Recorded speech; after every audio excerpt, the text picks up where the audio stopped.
Welcome, viewers, to Aegelis Interviews, where we talk to everyday people doing extraordinary things. Hats off to our guest today. Let's go. Today, I am glad to introduce to you Derek Pryor, who's written a vella called Lurker's Gate. Lurker's Gate is a vella you can read at Amazon.com or download to your Kindle. A vella is a series of episodes released over time that unfold into a story. I've read 6 episodes of the saga so far. Good evening, Derek. Thank you for taking the time to talk with us about your work. Well, thank you. Thank you for having me. Can you walk us through Lurker's Gate and tell us what we'll see? Okay, well, Lurker's Gate is pretty much a very simple sword and sorcery fantasy tale, fantasy adventure maybe, in which a number of people have been going missing across the continent that the story is set in. And the last person to disappear was a dwarf girl from the dwarven city of Arnoch. And it just so happens that the king of the dwarven city of Arnoch is a very well-known hero. He's in a lot of my books, the Nameless Dwarf, and he was trying to retire and just have a cushy life and sit on the throne and drink beer. But when the girl goes missing, that's too much for him to put up with. So he refuses the help of his soldiers, or whatever, and decides he's going himself. Ostensibly to rescue the girl, but he doesn't really believe she's still alive. He's just very angry that somebody or something is doing this. And he has it on good advice that it is actually a creature, a sort of demon from the abyss, that has sort of come up to the surface and is using mind control to make victims walk into its lair. So he's not a happy dwarf, and he has a big axe. You can Yes, imagine what happens next. sure. Yeah, that main character, the Nameless Dwarf. What unique things can you tell us about this character, and what makes him different than the other dwarves that we've read in other fantasy novel series? Well, he's a really old character of mine.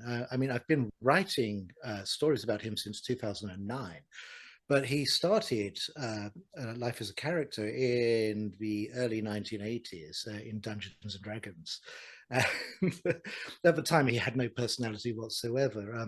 I belonged to a gaming society, and somebody, it was my older brother, was running an adventure that every time the party went down this adventure, we got slaughtered. It was a bit like the mines of Moria, and Mm. just like thousands of orcs attacked us, and an ogre, and we did this adventure maybe 3 or 4 times, and we were just getting so fed up of getting slaughtered that everybody decided to roll up like super tough characters. And so I rolled up this dwarf character, and he was in plate armor, and he had a great helm on, and he could never remove the helm. He was a bit like I don't know if you've seen the Disney movie The Black Hole, the Maximilian robot with this kind of Yes. eye slit that he can barely see out of. Well, the Nameless Dwarf started life like that. He was basically a tank, and we got the job done. We actually defeated this impossible dungeon. And then after that, I used him as a D&D character for maybe 10 years, and he started to develop a personality after that. And eventually the helm came off, and he had a big beard like dwarves do, and he became much more fun. And so in 2009, I wrote a short story about him.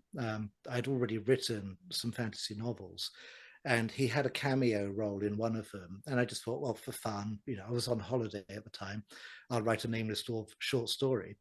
It got picked up by a small magazine and published. And then I released it as a Kindle short story. And people who were reading my other books and liking them started writing to me saying, we prefer this Nameless Dwarf character. And so I just went ahead and wrote a series. There are now 9 full novels, I think over 1 million words about this character. Wow. And so here he is now in a new story. I had thought he had retired. I was done with the entire story arc, and several months ago, I was doing something else, and this entire Lurker's Gate story popped into my head, and I was like, "Oh no, not again!" And so, yeah, yeah, he has new life. Excellent. And looking at the Lurker's Gate cover, I see there is a picture of the gate. Mhm. And inside the gate, it looks like it leads to some kind of blue swirling mist. Can you give us Yeah, some background as to what we're looking at here? yeah. Well, actually, in the story, there's no blue swelling mist. There's a kind of there's a tunnel beyond the gates, and the walls are actually red. Um, in places, they're patched with a kind of luminous fungus, but they're glowing red for some odd reason. They're not particularly warm. Um, the the gate itself, the archway, clearly is mystical. It's more of a portal. Portal's Latin for gate, anyway. Um, it leads somewhere, and the Nameless Dwarf is not particularly happy when he finds out where. So Uh, it looks like in they're going to go next, perhaps. I'm still seeing what's going to happen after that. it gets really bad. Hmm. Stay away from portals, Okay, good. especially when they have these huge tentacled monsters guarding them. Sure, good That's tip. never a Good good advice. sign. Definitely.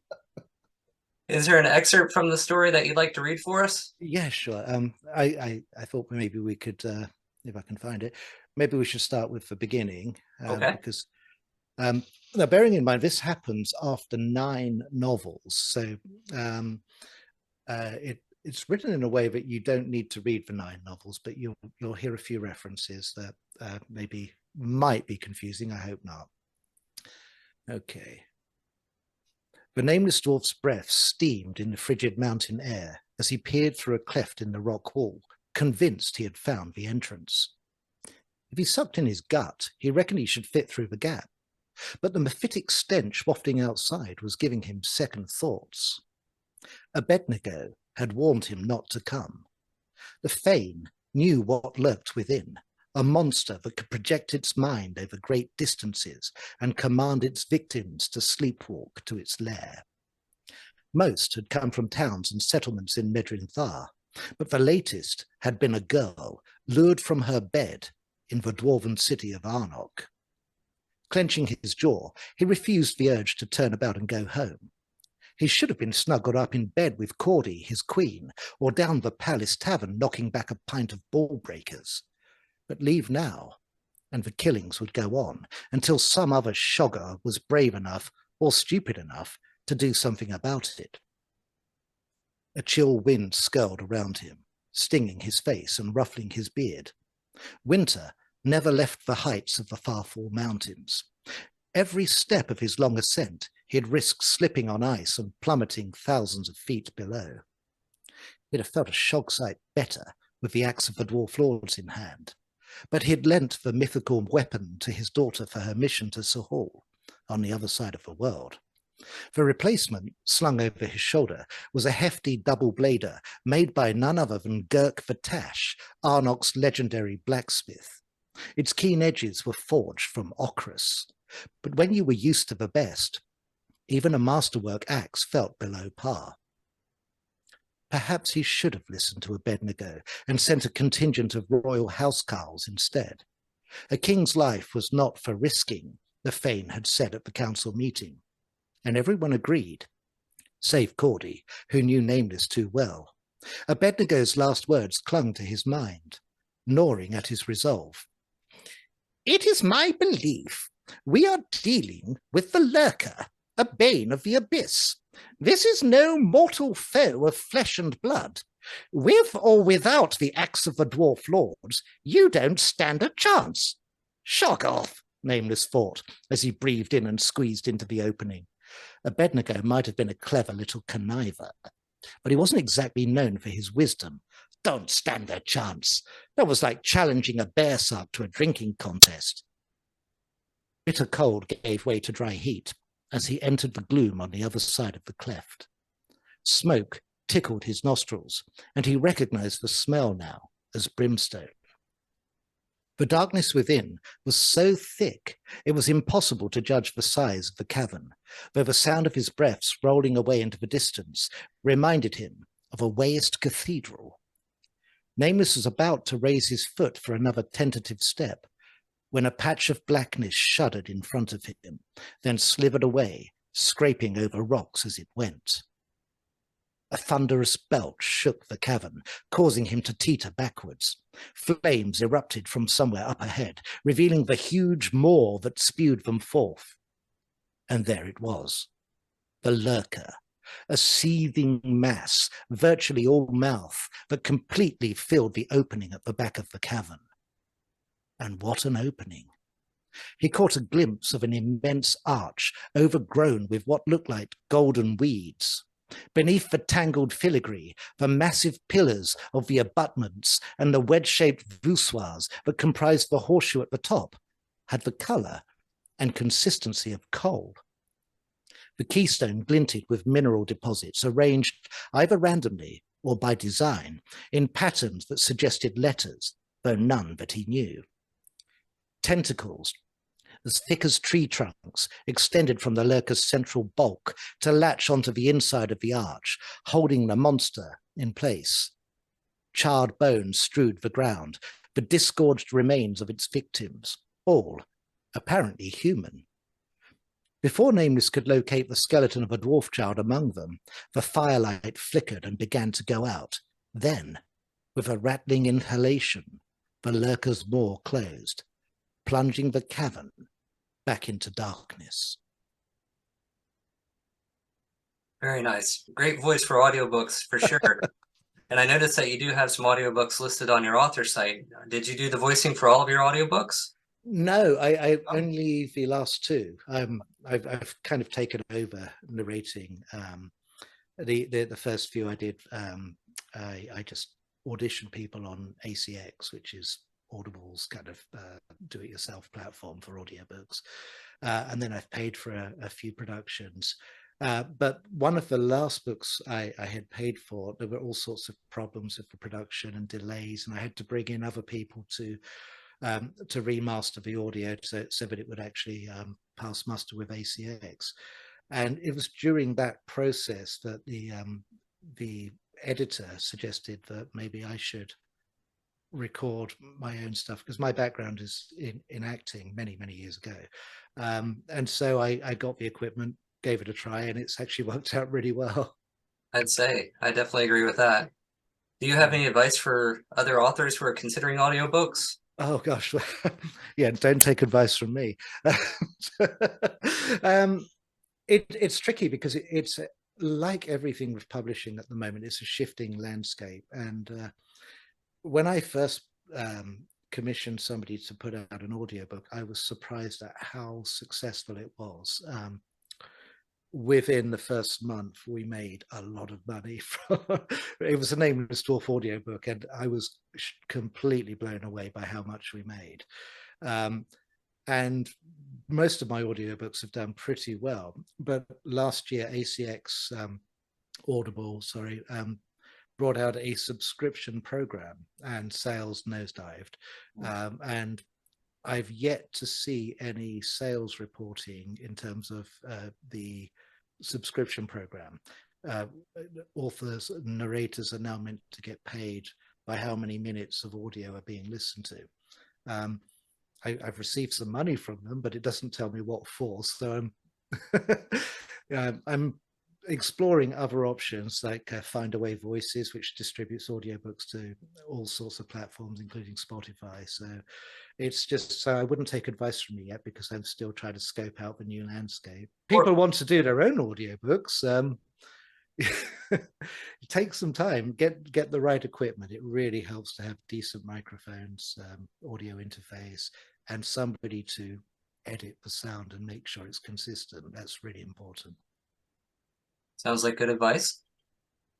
For your writing projects, do you have friends and family who support you, and who are they?